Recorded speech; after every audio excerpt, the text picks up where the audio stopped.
certeza que vocês já começaram a leitura de Dom Casmurro, tenho certeza que vocês já ficaram interessados. Vamos puxar o ganchinho da nossa última aula. Nós estávamos falando exatamente sobre a alcunha de Dom Casmurro, que se tornou o título do livro. Capítulo 1, Casmurro. Não consultes dicionários. Como assim? Segunda pessoa do singular? Não consultes dicionários? Função da linguagem, conativa, apelativa da linguagem. Ou seja, esse nosso narrador personagem, que é o Bentinho, ele fala diretamente conosco, leitores. Quando ele diz isso, não consultes dicionários, ele está falando com a gente. E o tempo todo no livro, ele está falando com o leitor. O leitor é como se fosse um personagem dentro dessa história.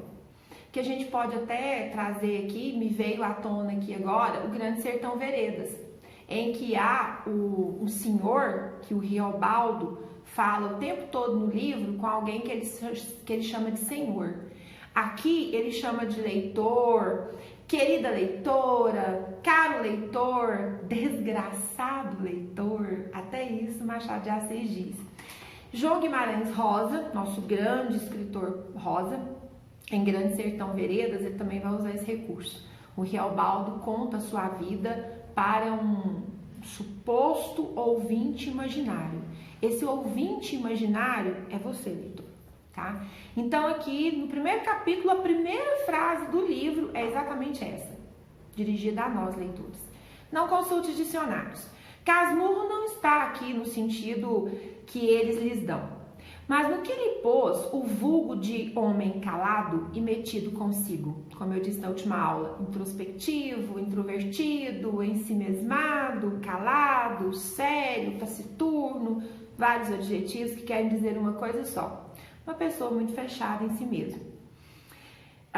Dom veio por ironia, para atribuir-lhe fumos de fidalgo. Então, como eu disse na última aula, o dom era um título a famílias importantes. A palavra fidalgo, né, que é da nossa origem, da língua portuguesa, que vem do latim, e que vai significar filho de alguém, e nesse caso, contextualmente falando, vindo de Portugal, o significado dessa palavra, seria filho de alguém importante, filho de família importante. Tudo por estar cochilando. Lembra que eu disse para vocês na aula passada que o seu companheiro de viagem está lá declamando uma poesia que acabou de fazer, querendo opinião, e ele cochilando. Também não achei melhor título para minha narração. Se não tiver outro, daqui até o final do livro, vai este mesmo. O meu poeta do trem ficará sabendo que não lhe guardo rancor, e com pequeno esforço, sendo o título seu, poderá cuidar que a obra é sua. Gente, lembra do Memórias Póstumas de Brás Cubas? A ironia e o sarcasmo vão acompanhar as obras machadianas o tempo todo, em todos os livros. Olha como é que ele é irônico. Vou colocar o título desse livro de Dom Casmurro, desse jeito eu vou agradar ao meu companheiro de viagem, né? Ele vai até esquecer que eu não dei muita importância ao seu poema e acabei cochilando. Então, se não tiver outro, vai esse mesmo.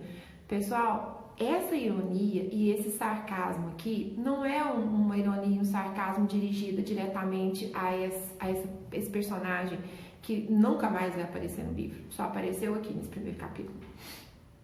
Aqui a gente percebe a ironia e o sarcasmo machadiano com a própria situação social. O sarcasmo e a ironia machadiana aqui é um sarcasmo e ironia dirigido ao contexto social da época, a esse mundo do qual ele pertence, ao seu pai, que é um deputado, à sua mãe, que é uma matriarca de família, a Dona Glória. Então, o sarcasmo é para todo leitor. Algo que eu gostaria de comentar com vocês agora também, e para comentar isso, eu vou citar um escritor que eu gosto muito, que é o escritor Humberto Eco. Em 1972, em uma obra, ele disse o seguinte: defende que os processos de leitura e interpretação não podem pressupor uma análise pré-definida e estruturada do texto. Eu vou dizer isso agora para retomar ainda a aula anterior sobre a traição de Capitu. Essa questão de não estar resolvido esse problema, não estar respondida essa pergunta no final do livro, e a condição imposta pelo escritor Machado de Assis de jamais alguém encontrar a resposta para essa pergunta está no que a gente chama, quando a gente faz uma análise literária, de obra aberta. Obra aberta significa exatamente isso aqui que o escritor e crítico Humberto Eco acabou de falar, que é o quê? Uma análise de uma obra não pode estar pré-definida e estruturada dentro do próprio texto.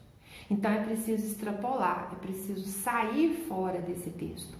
Uma obra aberta é aquela que deixa para os leitores de qualquer época, de qualquer século, de qualquer classe social, por mais que o mundo transformou muito a sociedade do século XIX para o século XXI. Nós vamos falar sobre isso nas próximas aulas, sobre a condição da mulher, sobre a condição da mulher na escolha do casamento, sobre a condição da mulher na escola, no estudo, na sua formação para o lar ou para o trabalho. São assuntos para as nossas próximas aulas. Então, o que é uma obra aberta? Uma obra aberta é quando o final dela não traz uma solução para o conflito. A gente precisa repetir isso. O grande conflito dessa obra está em cima desse suposto adultério, porque pior do que alguém já se sentir traído ou que sofreu a questão do adultério é a dúvida, é não ter a certeza. Então, a gente vai lembrar disso quando estivermos lendo Machado de Assis e Dom Casmurro, que é o quê? É uma obra aberta. Então, deixa margem para tantas interpretações. Algo que a gente vai falar agora.